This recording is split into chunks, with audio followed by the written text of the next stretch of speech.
Veamos ahora una aplicación de todo lo que hemos visto para un material ferromagnético. ¿Sí? Vamos a utilizar entonces, como vimos en el último video, la ley de Ampère generalizada, que es esta que está acá, ¿no? O sea que la circulación del campo B real, total, es esta expresión. La constante universal por la permeabilidad relativa por la corriente concatenada por eh, la superficie que delimita el camino. Para eso el primer ejemplo que voy a dar es un núcleo ideal. Vamos a ver por qué se llama ideal, pero es una cosa así. Esto es como si fuera esto que está acá, ¿no? El material ferromagnético. La diferencia está que en vez de arrollar, lo hice más simple, en vez de arrollar esto en la rama central como tiene esto, lo arrollé como si estuviera arrollado en una rama, ¿no? De esta que está acá. Pero este es un núcleo magnético, ven ustedes, ¿no? Que tiene entonces una longitud que voy a llamar A, la altura, un ancho B y una sección, si yo lo parto y miro la sección, una sección S. Vamos a suponer que la sección, como está acá, es una sección rectangular también, ¿sí? Bien. Tiene arrollado entonces una bobina, como ustedes ven ahí, de N espiras. Por ahí circula una corriente y me preguntan cuál es, dentro del núcleo, cuál es el campo magnético establecido y cuál es el flujo magnético existente. Esas son las preguntas que me hacen. Entonces, bueno, aquí es un listado de lo que conozco. De la corriente la conozco, que es algo externo, digamos, vendrá a ser la causa primera, pero después conozco todas las partes geométricas y, digamos, del dispositivo, que es lo que el núcleo propiamente dicho, que sus medidas, A, B, la sección y la permeabilidad relativa, lo conozco eso, y luego también conozco las características del solenoide enrollado, básicamente su número de espiras, la cantidad de espiras que tiene. La pregunta es cómo resolvemos el problema. Bien, veamos. Este solenoide genera entonces un campo de esta forma, acá, dentro del material. ¿Por qué digo que es núcleo ideal? Vamos a ver un poquito. Si yo quiero hacer la circulación de BDL, fíjense ustedes, acá hice de nuevo el núcleo para poder dibujar algo. Acá está la bobina. Fíjense ustedes que las líneas de campo están planteadas dentro del material. También puede haber líneas fuera del material, ¿no? Porque lógicamente el solenoide genera líneas de todo tipo. Pero, ¿qué simplificaciones voy a hacer? Bueno, la primera que voy a hacer es la siguiente. Fíjense, si yo circulo, hago un BDL y elijo un camino por adentro, voy circulando por el lado de adentro, voy circulando por el lado de afuera, como ustedes ven, la longitud de camino es diferente. ¿Sí? O sea que esta longitud de este camino va a ser diferente por afuera por adentro, obviamente, ¿no?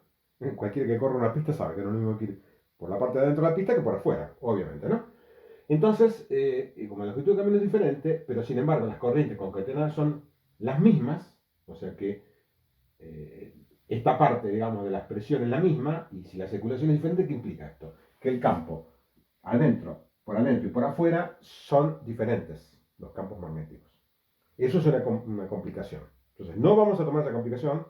Recuerden siempre lo que usamos en física, el caballo esférico, ¿no? Para hacerlo bien simple. Vamos a suponer una circulación media. Entonces, voy a suponer que la circulación por adentro y por afuera, que en general son distintas, van a ser iguales. Eso lo llamo un núcleo ideal. En general, ¿qué puedo decir? Que si A y B son más grandes que, digamos, esta distancia, puedo decir que es un núcleo ideal. Fíjense que en este caso dista un poco ese núcleo ideal porque esta distancia es comparativa a esta, ¿no? No es tan chiquita, ¿no? Bueno, eso va a depender siempre de los errores que uno quiera cometer o las aproximaciones que quiera hacer.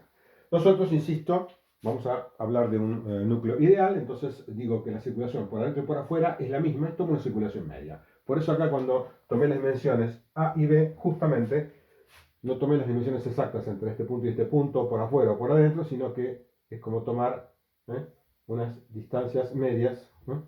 ¿Sí? Del núcleo. ¿Ok? Cuando ya si me dan un núcleo con estas dimensiones, ya me estoy dando cuenta que es un núcleo ideal. ¿Sí? Entonces, esa es la primera conclusión. En el núcleo ideal, las circulaciones son iguales. ¿Sí? Segunda conclusión para el núcleo ideal. Puede haber líneas que se escapen por afuera, obviamente, ¿no? Alguna línea traviesa que en vez de ir por el metal, por el núcleo ferromagnético, haga esto. ¿Ven ustedes? Puede ser, ¿por qué no? Nadie lo prohíbe mientras que la línea sea cerrada. Pero ¿qué va a pasar? Si el muR es 1000 o más, ¿qué va a pasar? Que el campo externo, si es que hubiera, va a ser mucho menor, 1000 veces menor que el campo dentro del hierro. Entonces, ¿qué voy a decir yo? Desprecio el campo externo en el aire, si es que hubiera. ¿Ok? Generalmente estos núcleos también se hacen en forma muy apretada, las espiras, y después vamos a ver que si hay dos bobinas, una se monta sobre la otra, por lo cual hacen que esto sea prácticamente bastante despreciable en los casos inclusive reales. ¿Ok? Así que, insisto, ¿qué dice esto entonces? Que todas las líneas de campo ¿dónde van a estar? Dentro del material, van a estar siempre dentro del núcleo ferromagnético. ¿Está claro? No va a haber líneas, ¿no?, por el aire. O sea que, en una palabra, es como que el núcleo ferromagnético conduce todas las líneas del campo magnético. No va a haber campo magnético externo, sino solamente dentro del núcleo. ¿Está claro? Si este es el núcleo, las líneas van a estar siempre dentro del núcleo. Nunca va a haber líneas que salgan fuera del núcleo. ¿Ok? Eso es otra aproximación que define el núcleo ideal. Y entonces, con estas conclusiones, ¿qué decimos? Que el B como es dentro del núcleo. Y si la circulación por afuera y por adentro es la misma, entonces el camino es el mismo, como las corrientes son iguales también, siempre hay más corrientes concatenadas, obviamente entonces quiere decir que B es constante. Esta es la simplificación más grande que voy a hacer. La conclusión, digamos, que B en este núcleo es constante a lo largo de todo el camino que a mí se me ocurre. Tomar. ¿Sí? Bien, con estas consideraciones entonces vuelvo a la ley de Ampère, y entonces sí, fíjense que B y DL son paralelos, por supuesto, entonces el ángulo es 0 grados, B puede salir fuera de la integral, acá está la aproximación, si B es constante sale fuera de la integral, ¿sí?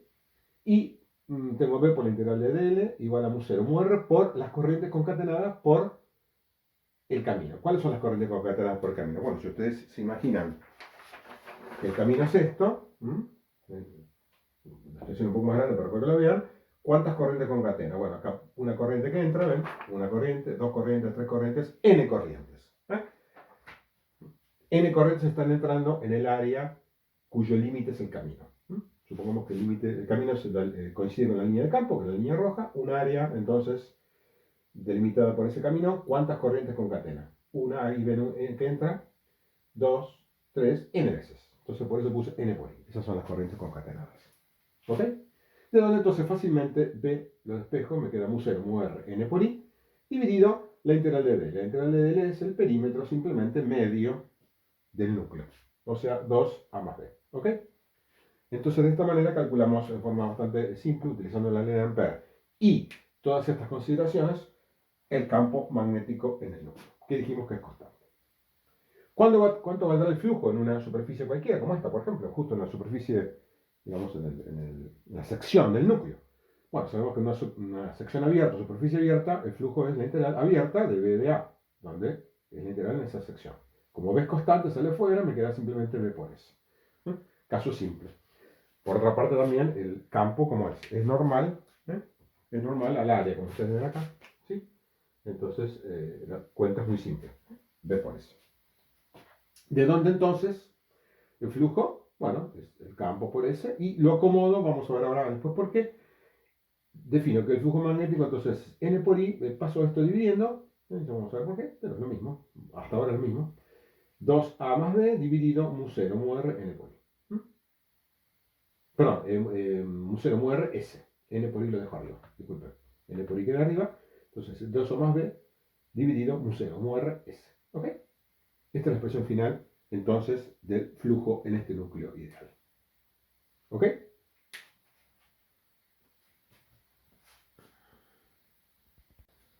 Bueno, miremos una cosa adicional. He reescrito acá la expresión del flujo que acabamos de ver en el video anterior. Flujo de B es n por i dividido esto que está acá. ¿Sí? Lo hemos visto recién en la deducción. Si miro un poco esto, voy a ver que lo separé justamente así. ¿Por qué? Lo de arriba, n por i, ¿qué es? La cantidad de espiras multiplicada por la corriente. Es la causa que produce el campo magnético, que no depende del núcleo. Simplemente la bobina y la corriente, que es mi variable. En realidad la corriente va a ser mi variable independiente en todo esto, ¿no? Es la que yo puedo manejar. Eso lo llamo causa del fenómeno magnético en el núcleo. ¿Y lo de abajo qué? Son todas propiedades del núcleo. Fíjense que es las dimensiones, mu r, que es la permeabilidad del núcleo, y la sección. Son todas cosas, y lo que está acá entre corchetes es una propiedad del núcleo. Y si miro un poco, voy a ver lo siguiente. A lo de arriba le voy a llamar, le vamos a ver dentro de un minuto por qué, le voy a llamar fuerza magnetomotriz. Fuerza magnetomotriz, la fuerza que genera digamos, el campo magnético, ¿sí? Y lo de abajo lo voy a llamar una propiedad de magnitud nueva llamada reluctancia del núcleo, que es entonces, como ustedes ven, esto que está acá entre corchetes, 1 sobre mu 0 mu r, por 2a más b, que lo voy a llamar en forma genérica longitud del núcleo, ideal, para no A o B o cualquiera que fuera, es la longitud media del núcleo, longitud del hierro, dividido la sección.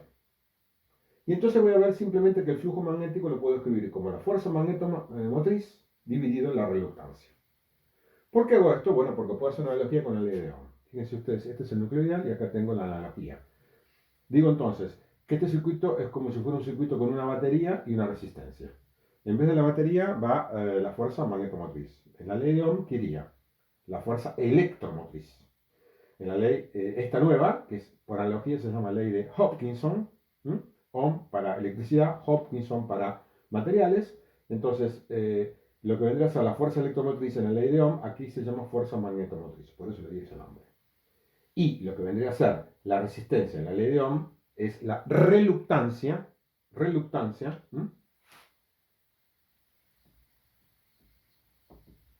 en la ley de Hopkinson. ¿Está claro? Entonces, la expresión es la misma. Fíjense, en el circuito eléctrico, el resultado de aplicar una FEM a un circuito que tiene una resistencia R, que es una corriente, que la calculo con la ley de Ohm. Y en un circuito magnético, el resultado de aplicar una fuerza magnetomotriz a un circuito que tiene un circuito magnético, ¿no? Que tiene una reluctancia R, va a ser entonces un flujo phi. La expresión es la misma, la fuerza electromagnética electromotriz o magnetomotriz dividido la reluctancia o la resistencia.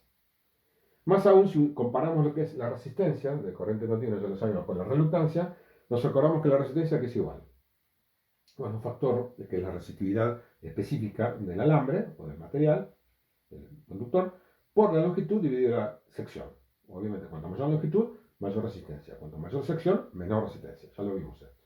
Si miramos la expresión de la reluctancia, fijémonos que nos queda exactamente igual. Hay un factor, una constante del material, como era acá la resistividad, acá es 1 sobre mu r, es al revés, porque lógicamente cuanto mayor mu r, ¿qué va a pasar? Es como que el material tiene menor reluctancia, porque al tener mayor mu r, permite un mayor campo. Si permite un mayor campo, permite un mayor flujo. Entonces, ¿qué pasa? Cuanto mayor mu r, mayor flujo. Entonces, evidentemente, la reluctancia es menor, como ustedes ven, ¿no? La reluctancia es lo que se opone al establecimiento de un campo magnético. Lo está dividiendo, ven ustedes, ¿no? Es como, funciona como la resistencia. Se opone al establecimiento del campo magnético, la reluctancia. Entonces, cuanto mayor mu r, menor reluctancia, obviamente.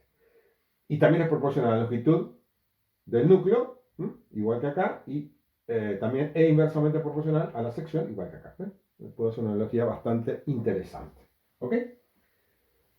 Este año lo vamos a hacer, pero otros años trabajamos con esto un poco más, con la ley de Hopkinson, y establecemos circuitos magnéticos más complicados que se resuelven aplicando las mismas leyes que en corriente continua, o sea, aplicando las leyes de Kirchhoff. Pero bueno, en este año no lo vamos a hacer por falta de tiempo y que si no sería muy largo el tema. Lo importante es que les quede el concepto este, ¿no? Que para resolver circuitos magnéticos complicados puedo hacer una analogía con la ley de Ohm. ¿Ok? Y es interesante definir esta nueva magnitud llamada reluctancia del núcleo magnético.